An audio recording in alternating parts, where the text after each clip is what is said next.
Today I have layers to show. Just to give a brief definition, a layer is something where you group similar objects that you can then perform whatever action you want on the entire group. For example, you could make all the objects in a group invisible in the editor or lock them so that they can't be modified. And that's pretty much how a layer would work.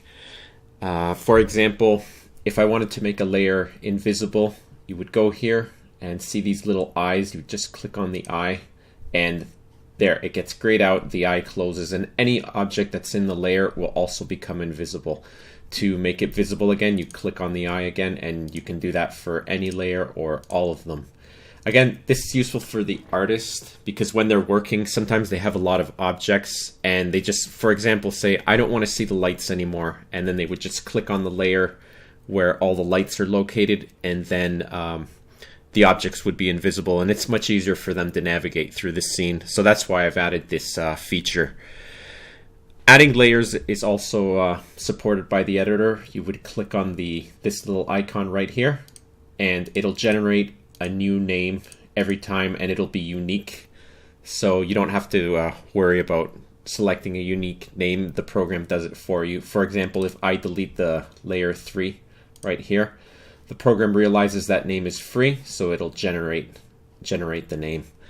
So that's one of the features. I also support renaming a layer. You just double click and you can select the name that you want. The other thing the program supports is every layer must have a unique name because the editor objects key in on that name. They use a 32-bit hash and it's unique, so that's why I don't allow duplicates. So if I try to duplicate a name, the program should not allow me, and it'll revert back to the old name. And yeah, there it goes.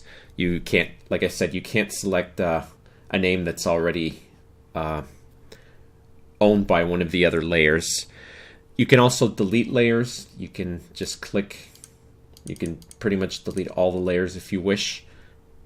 And also I have a context menu available for the layers. So if you can, toggle layer visibility.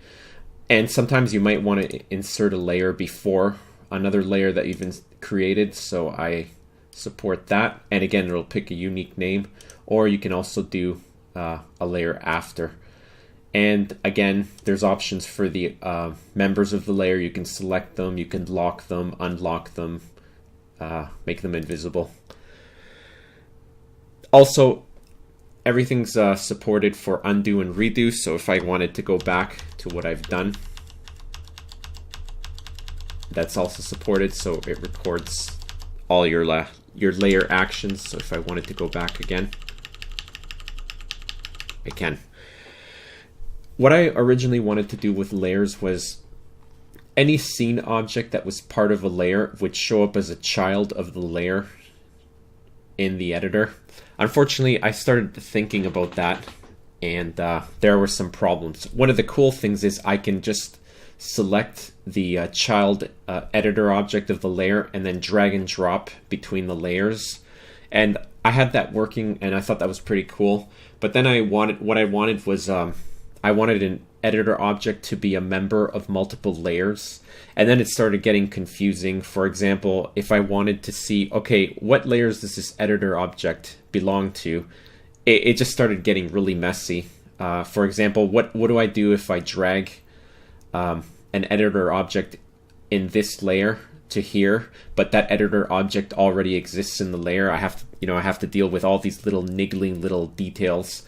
And it just got really annoying, and it gets really complicated with undos, and it just gets really messy trying to figure out, okay, what layer does this object begin and start at and end at, and it just became a maintenance nightmare. So my alternate idea is I'll just keep the layers here, and in the Scene Explorer, you'll click on, say, a light object, you'll right-click, and then ask for layer membership or ownership, and then a little dialog will appear showing you what layers the object belongs to, and then you can just click them to change the membership. I think that's a much cleaner solution, and it's also much easier for undo and redo.